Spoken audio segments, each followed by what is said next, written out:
And we are live. Good evening, folks. Welcome to Friday Night Tech Talk. If you're new here, we do this every Friday night at 8 p.m. Eastern Time.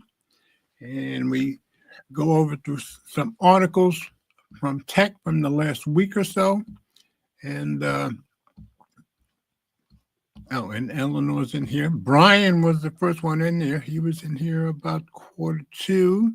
And there's Eleanor. She just got in here. So, two of my favorite regulars right off the bat. So we do this every week. We talk about tech articles from the last week. And if you're new, please type something in the comments and let us know where you're from. And certainly feel free to make any comment about anything you feel like, especially any of the tech articles that I read, and we can discuss them if you want. So my show notes are on my webpage, so let's go take a look at that.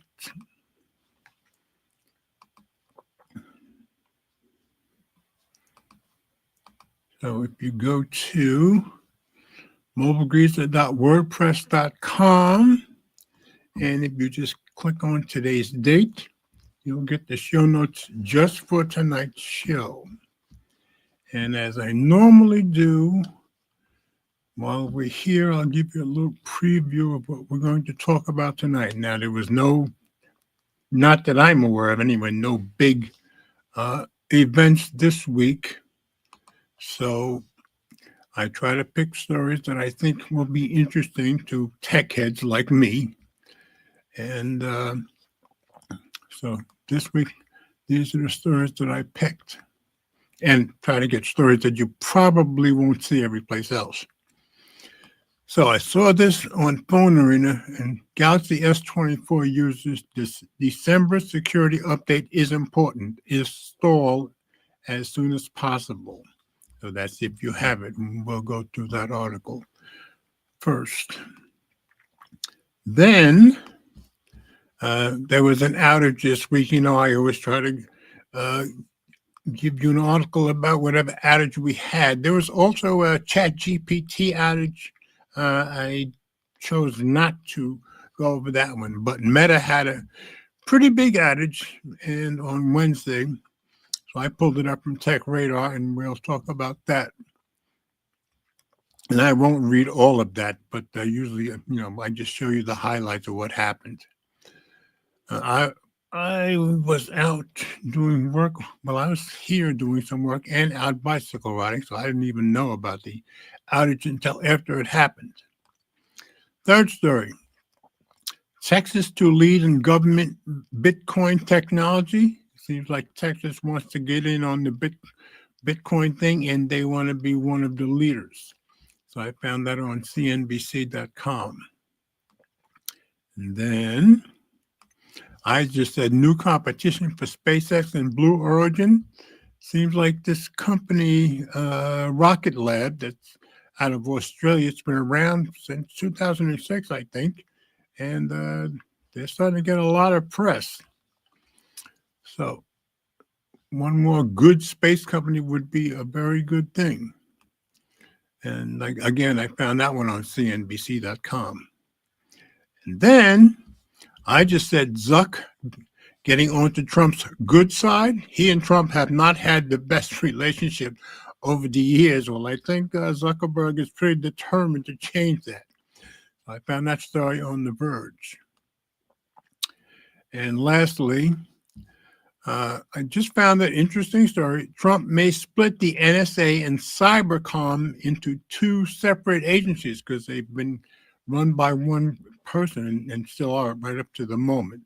So again, just thought it was an interesting story. So those are the six stories that I picked out.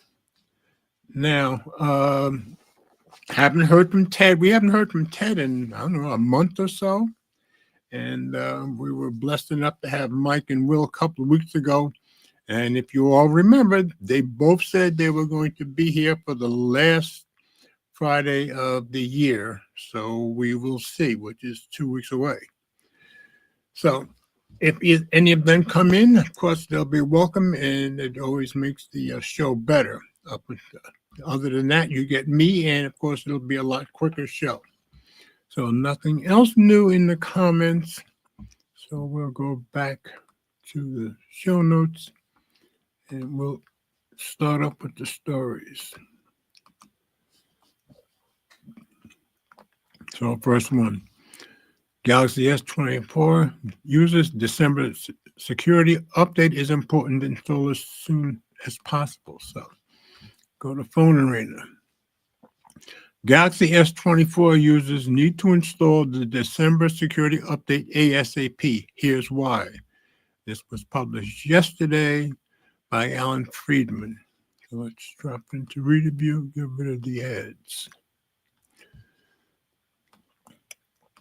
Samsung has started pushing out the December security update for those Galaxy S24, S24 Plus, and S24 Ultra users who have decided not to install the beta version of One UI 7 Android 15.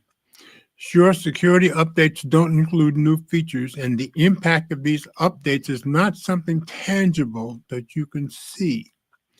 But in the case of Samsung's December security update, it contains some important patches that will prevent attackers from exploiting vulnerabilities that could allow a bad actor to gain complete control over your Galaxy S24 model and other Samsung Galaxy phones. And I don't have an S24.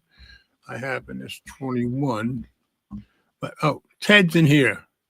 You know, if you feel like joining us, if you're home, pop in. We've been missing you. So at least he said hi to everybody. Okay. The security update is available now to Galaxy S24 series users in Korea, those with the unlocked variants in the US, and T-Mobile subscribers using a locked version of this year's Galaxy S24 series in the US. So if you have a T-Mobile S24, an unlocked S24 in the US and in Korea. And you can be sure it'll be going out some more slowly. If your phone has the update, you can download it by going to Settings, Software Updates, Download and Install. Keep in mind that if you install the One UI 7 beta, you will not receive a stable version of the security update.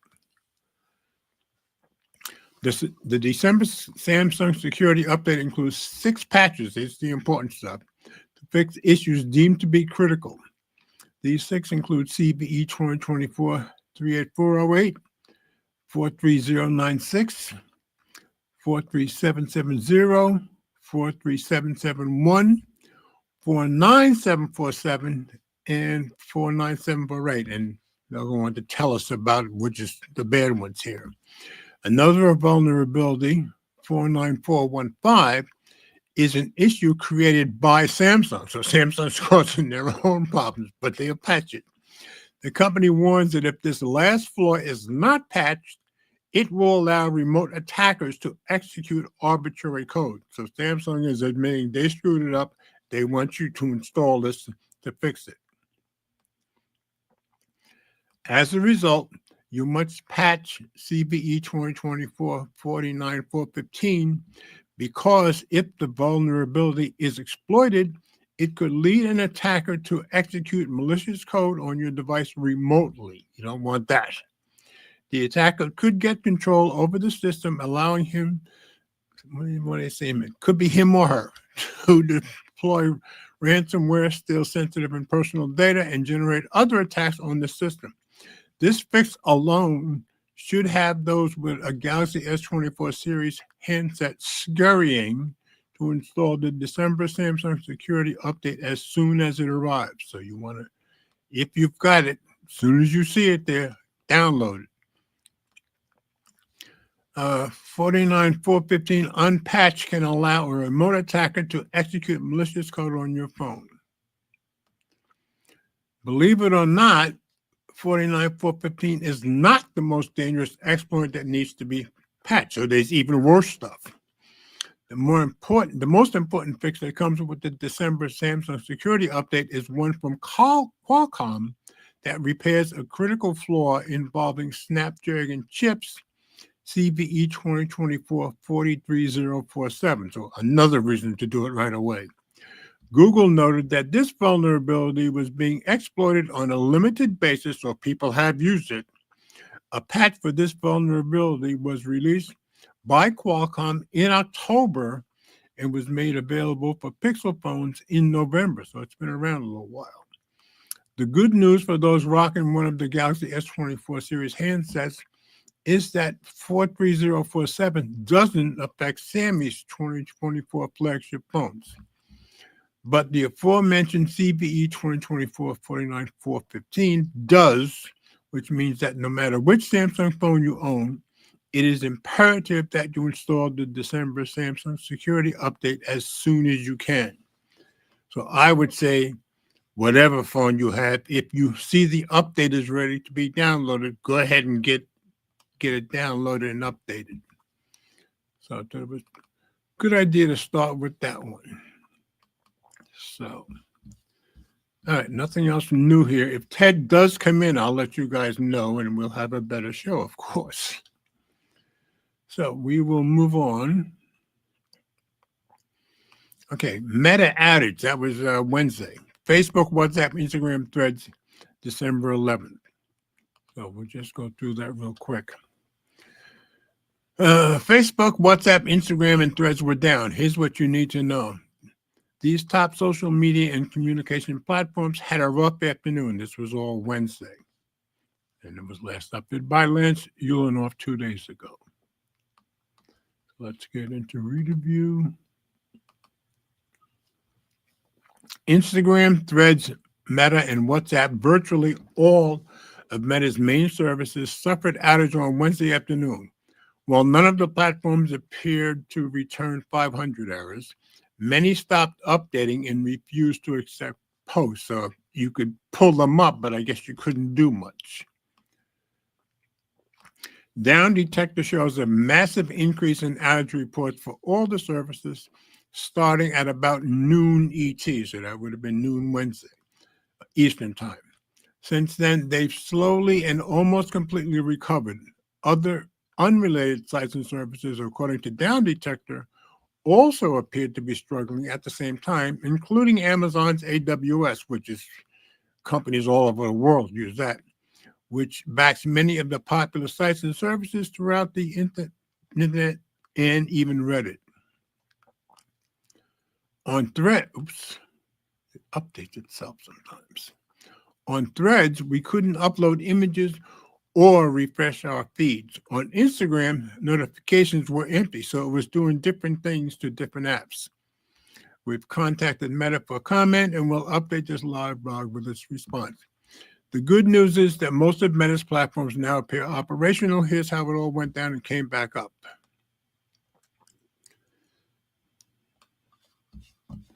So I'm just going to read some of these as we go down. I'm not going to, I don't think this lists the entire timeline like they sometimes do. AWS have a role here. As we mentioned, AWS, at least according to Down Detector, was also struggling in the early afternoon, since we've heard whispers of other services outside the Meta's orbit also struggling. This might be a bigger issue than one company's services. AWS serves countless websites and online services here worldwide. Oh, and I should mention, even though ChatGPT was down, I don't think it had anything to do with this, because this was mid-afternoon. For the ChatGPT stuff on Eastern time, it was all at night. So that was all after this was all done. So just thought I should mention that. How it started. We first noticed the outage on Threads, where the platform began rejecting image uploads. Soon the feed started disappearing. Subsequent checks of Instagram and Facebook showed similar instabilities. In case you didn't know, Threads is owned by Instagram, which is also owned by Meta. The upstart social media platform has grown quickly over the last 16 months and has been remarkably stable. It has. I use it all the time, too. In recent months, its biggest challenge has come not from infrastructure, but from Blue Sky, which, while slightly older than Threads, recently rose to prominence during a mass exodus from X. For what it's worth, Blue Sky and X appear to be unaffected by any larger internet issues. So it seems like it's really only affected Meta stuff. And Ryan said hi to Ted. I don't know if Ted's even still there. Okay. A recovery. By 3:58 p.m. Eastern Time, most of Meta's major services appeared to be recovering. Down Detector showed a significant downturn in outage reports. That's good. Instagram notifications reappeared, and Thread was, for the most part, accepting image uploads. So they got it fixed in a few hours. The uncertainty of it all. This is the kind of platform outage that leaves you guessing. Systems work, but inconsistently. I was posting, I thought, but was pretty sure no one was seeing it. I finally posted a poll on Threads to see if the system was still out or if social engagement would continue. With exactly 2 votes at this writing, it's clear that not everything is working as it should. A rough ride. WhatsApp may have had the roughest ride with 2 massive outage report spikes as per Down Detector. It being a private messaging app, it's hard to know what people were experiencing or what they were saying. Yeah, because you can't see what other people are saying and not able to say about the outage. Based on the current chart, WhatsApp also appears to be recovering. So keep in mind, this was Wednesday again. The dust settles. This was at 4:39. One of the more interesting aspects of an outage like this, especially when it touches multiple services, is how it can have a knock-on effect for seemingly unrelated platforms. When people can't get onto their favorite social media and encrypted communication platforms, they sometimes look for other places to blame. Services like T-Mobile, AT&T, and Spectrum also got their share of outage reports in the same time frame, but it's unlikely they were either responsible or even impacted. People just assumed. It's just that when you can't reach Facebook, you start to wonder if your cellular or internet service is down. It's usually not. Mopping up. Meta did eventually hop onto X to first acknowledge the issues and then let everyone know they're working on it. At around 6 p.m., Meta returned to X to tell everyone we're 90% of the way there. So I guess about 5 to 6 hours. No details about what happened, like which technical issues brought down the majority of Meta's apps, but it's good to see they've solved the majority of whatever caused today's outage. So, I'd like to just go over it just in case any of you were wondering what we knew. So they didn't give the actual reason why. So just like to report on these things for you guys. All right, nothing else new. We will move on. Bitcoin. Texas, this is a question I made. Texas to lead in government Bitcoin technology. And this was on CNBC.com. Texas House introduces bill to establish a strategic Bitcoin reserve. This was also yesterday by Tanya McKeel. Let's drop it into read a view.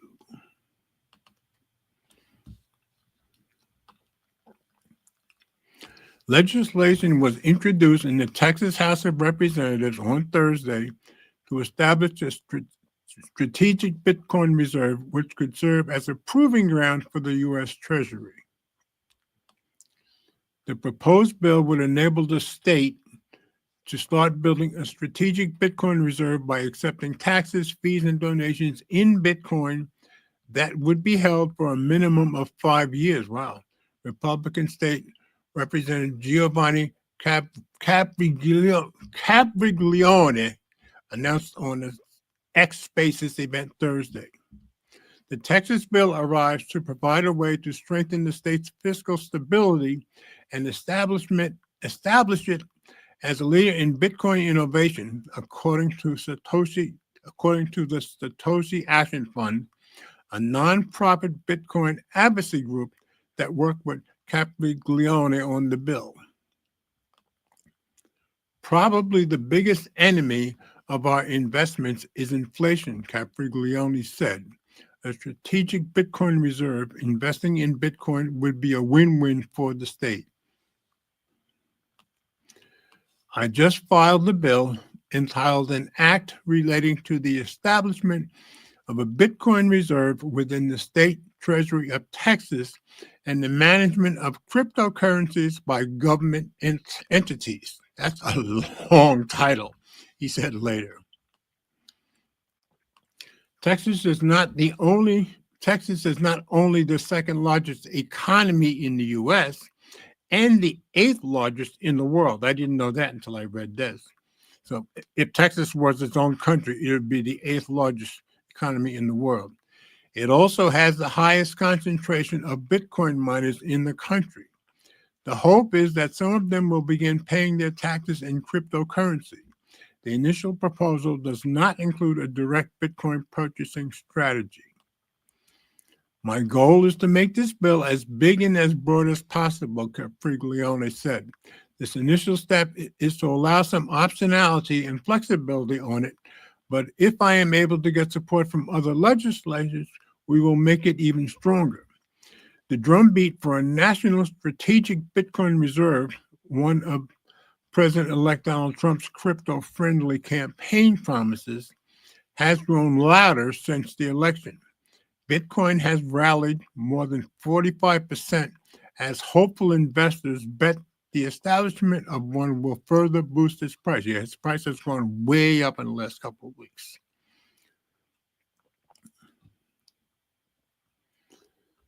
Okay. Bitcoin has climbed more than 45% since the U.S. presidential election. There's some doubt that the U.S. will actually establish a Bitcoin reserve, or if it does, that it will be the first. Nevertheless, the idea of it could be a positive market catalyst in the next year and drive other nations to establish one, whether or not the U.S. follows through.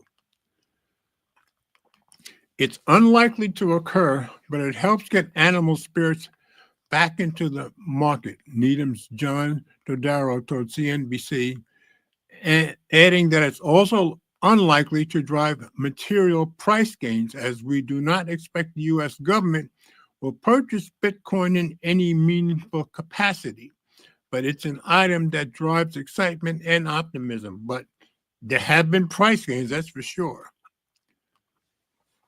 Meanwhile, several states are keen to be the ones charting this new territory. Pennsylvania was the first state where a strategic Bitcoin reserve bill was introduced. So they had before Texas, I gather, in November, and discussions are underway in as many as 10 more states and 4 countries to introduce similar legislation in the coming months, according to Dennis Porter, the CEO of Satoshi Action Fund. Porter, who worked with Capriglione on the draft bill, has also aided lawmakers in other states on Bitcoin-related legislation. Oklahoma, Louisiana, Montana, and Arkansas have passed laws to protect the right to mine, right to self-custody, right to run a node, and the right to peer-to-peer transactions. Satoshi Action Fund has been involved in 30 bill introductions so far. That's a lot, including the one in Pennsylvania. Trump said in July that it will be the policy of my administration to keep 100% of all Bitcoin the U.S. government currently holds or acquires in the future as a core of the strategic national Bitcoin stockpile. So he intends to have a stockpile. Speaking to attendees at the Bitcoin 2024 conference in Nashville. At the same event, Wyoming Republican Senator Cynthia Lummis revealed her legislation to create a national strategic Bitcoin reserve. So Wyoming is going to have one too, I guess. So I just thought that was an interesting story. Don't know how many of you have done anything with Bitcoin or do, but I guess at some point we'll all be into it at some point. I haven't gotten into Bitcoin at all as yet. Nothing else new in the comments. No Ted as yet. Ted's probably not home. Okay. I just happened upon this story and I thought it was cool. New competition for SpaceX and Blue Origin. I found this on CNBC.com. He built a $12 billion rocket company without a college degree, but has no desire to go to space. It wouldn't be very enjoyable. And you'll see why he said that later. And this was 2 days ago, and this was written by Tom Huddleston Jr. Let's drop into read it view.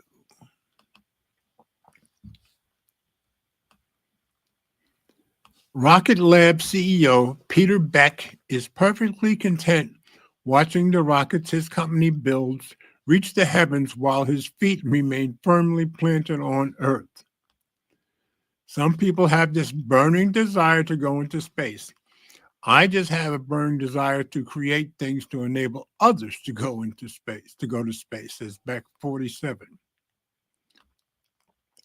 The native New Zealander launched Rocket Lab in 2006 with no college degree or space industry connections. Pretty good. His Long Beach, California-based company now has a market value of $11.9 billion as of Wednesday afternoon, with dozens of successful rocket launches. I hadn't even heard of him, but I guess he's doing well, making it one of the world's fastest-growing aerospace companies. Good for him.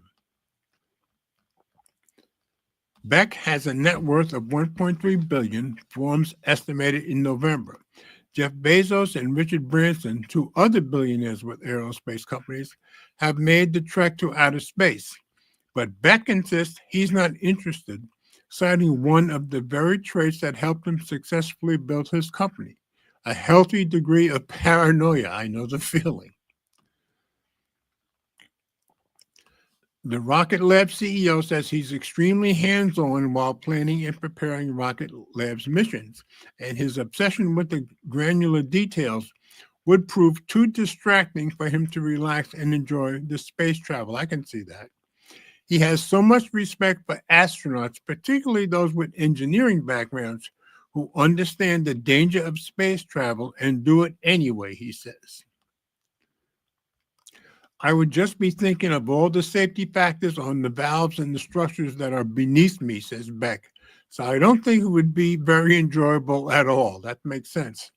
There's a rare group of people that can do that, and I'm not one of them, unfortunately. Never say never. Beck isn't completely risk averse. He's fairly comfortable taking big risks, provided the stakes aren't potentially life-threatening, he says. Yeah, the fact that he has his company proves that. Founding Rocket Lab at all was a risky long shot considering Beck's lack of experience. Years later, when the company launched its first Electron rocket, we were only like 92% sure that it was going to be fine and work, said Beck. That attempt failed to reach orbit due to an equipment glitch, but fixing it paved the way for future successful launches. You have to take risk, he says. If you take no risk, there's no reward, and you end up as a traditional dinosaur kind of player if you want to remove every last percentage of risk. That's true. Beck's advice for anyone in the workplace: identify the risks you feel are worth taking and then do as much as you can to mitigate their potential consequences before taking the leap. Sensible.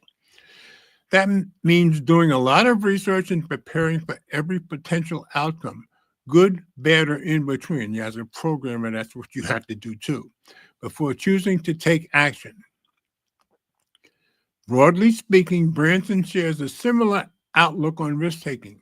While the billionaire has a well-known penchant for thrill-seeking, leaping 400 feet off a casino, crossing oceans in a hot air balloon, he's adamant that the key to his success is the calculation behind these risks.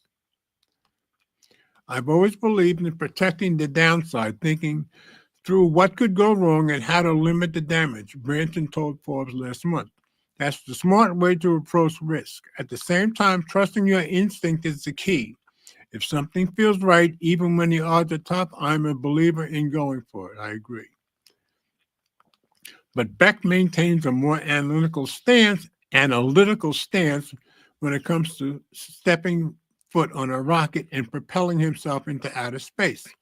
Never say never, he says. Look, I would do it if I had to, if my life depended on it. But if you do it for enjoyment, that seems counterproductive. I guess for some people, yes, and others, no. So just thought it was interesting. It looks like this guy's going to be one of the big space companies pretty soon. Sounds like he's been pretty successful so far. And I didn't even know about it until I found this article. So good for him. But nothing else new in the comments. It's going to be a quick night. It's 8:30 and I've only got 2 stories left, I think. Yep. So I just said Zuck getting onto Trump's good side. This I found on The Verge. Meta makes $1 million donation to Trump's inauguration. The donation is part of CEO Mark Zuckerberg's broader effect to get back in Trump's good graces. Yeah, I'd say that's a good idea. This was written by Gabby DeValle, and it was written yesterday. Oh, and with Meta making this donation to Trump's inauguration, so is Bezos. He says, I didn't pull up the article, but there's an article that says he's about to do the same thing to Trump's organization and the same $1 million. So let's drop this into reader view. Meta has donated $1 million to President-elect Donald Trump's inauguration fund. The Wall Street Journal reports Zuckerberg's team reportedly told Trump's inaugural committee about Meta's plans donation before Zuckerberg and Trump dined together at Mar-a-Lago in November. Yeah, that was a big story at the time. Before the dinner, Zuckerberg showed off Meta's Ray-Ban smart glasses and gifted a pair to Trump, according to the Journal. Zuckerberg's advisors also met with incoming White House officials, including incoming White House Chief of Staff Susie Wiles. The donation marks a significant shift for Zuckerberg, who has until recently shied away from politics. Zuckerberg called Trump to congratulate him on his election victory. Yeah, they all did.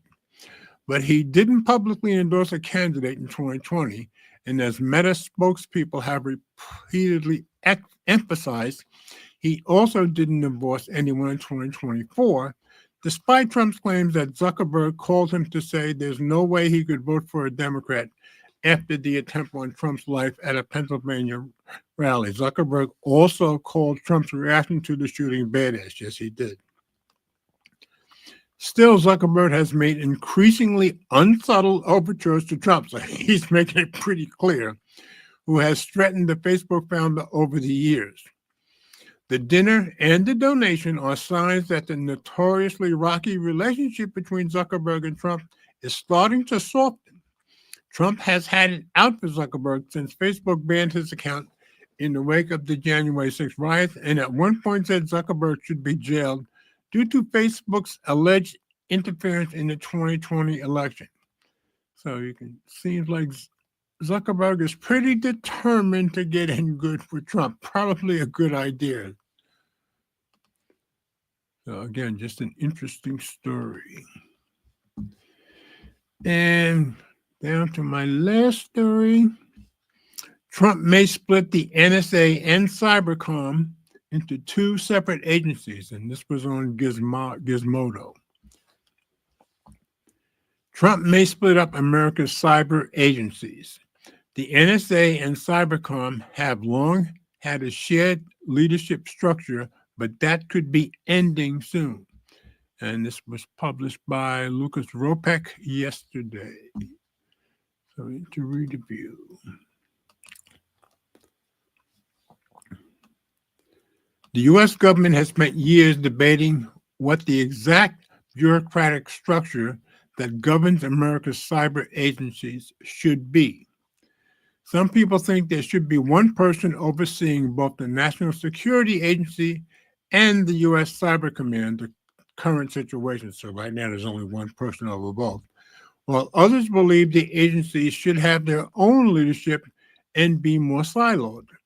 Now, as Donald Trump readies his second term, it is likely that those agencies will have yet another opportunity to shake up that bureaucracy. The record reports that advisors close to Trump's transition team are drawing up a plan to split up the leadership position that currently oversees both the NSA and Cyber Command. Currently, the U.S. has what has been termed a dual hat arrangement, in which one official oversees both the NSA and Cybercom. That official is Lieutenant General Timothy Haw, who currently serves as both the commander of Cybercom and the director of the NSA. However, during his first term, Trump sought to end this leadership sharing arrangement, and now as he returns, he could make sure it happens. America's cyber agencies are obviously different yet similar organizations. There's the NSA, the Spooky Signals Intelligence Organization, that is also America's largest spy agency. Cybercom, meanwhile, is an element of the U.S. Defense Department. The DoD has 11 Unified Combatant Commands, or COMs, which are defined as distinct military units focused on particular missions. NORTHCOM, for instance, is dedicated to defending North America, while SOUTHCOM is focused on South America. We now also have a SpaceCom and, yes, a CyberCom. The U.S. CyberCom is the second newest command and was created in 2010. I'm surprised it goes back that far. The same year that the dual hat arrangement was enacted. Both the NSA and Cybercom Command are headquartered at Fort Meade, Maryland. In prior years, the NSA operated with distinct leadership from the DoD through the creation of the dual hat arrangement though the creation of the dual hat arrangement in 2010 ended that. Folks are worried that the dissolution of the dual hat would create bureaucratic hassles that don't need to occur. Lieutenant General Timothy Haw, who is the current leader overseeing both the NSA and Cybercom, previously expressed that fracturing the current U.S. Cybercom NSA command arrangement would degrade flexibility, adaptability, and speed of action now provided through close and interconnected processes. So why do it? The record quotes Senator Mike Rounds, Republican, South Dakota, who is likely to head the Senate Armed Services Committee's Cyber Subcommittee next year, as saying he had heard a few rumors just from folks that it had been an item of discussion within Trump's transition team. From what I'm understanding, it's the guys who used to like solos, in other words, separate departments, that are pushing it. Round said, sometimes it's time to change those silos. I don't like silos necessarily. Apparently, it would not be particularly difficult for Trump to accomplish this either. A certification process needs to occur for the longstanding interagency relationship to be dissolved, but that certification process doesn't sound particularly arduous. At least none of Trump's pick for top defense spots want to support his decision yet. You want to see how easy this is going to be? Indeed, an anonymous source who formerly worked with Cybercom told the record Trump could take out a piece of paper with the seal of the president on it, write "the dual hat is over," slide it across his desk, and have his leadership sign it. That could be it. That could be the certification they added. Could be the certification. They added, people think of the dual hat as being sacrosanct, but it's really not. Well, it's only been around since 2010. It's a precarious arrangement. So I'm thinking it might be good to have the two separate, but I'm not sure. Anyway, again, just another story I thought you guys might find interesting as I do. Now we're down to the discussion, the open discussion part that I often forget to mention. But any of you guys want to comment on anything, any of the stories that I've already gone over or anything else, just put something in there, post a comment, and let me know. Other than that, of course, we didn't get Ted to come in here, so my guess is he probably was out and about. You know, Ted's in Dallas, so he's got a lot of out and about, a lot of places he can go, of course. So, and of course, he's probably working on his photography business, and I'm guessing that's growing, hopefully, anyway. But there's always hope we might get him next week. And of course, there's always another hope that Mike and or will show up. But if not next week, they both said they'd be here the last Friday of the month or the year. So we will hopefully be able to hold them to that. So nothing else new in the comments. So I hope you guys enjoyed the show tonight. Please remember to like and share with others. And I will see you guys next week. I hope everybody has a very, very blessed weekend. Oh, stop the screen. All right. So you guys have a very blessed weekend. And I will see you next Friday. And let's always remember we all do better when we love each other. See you, folks.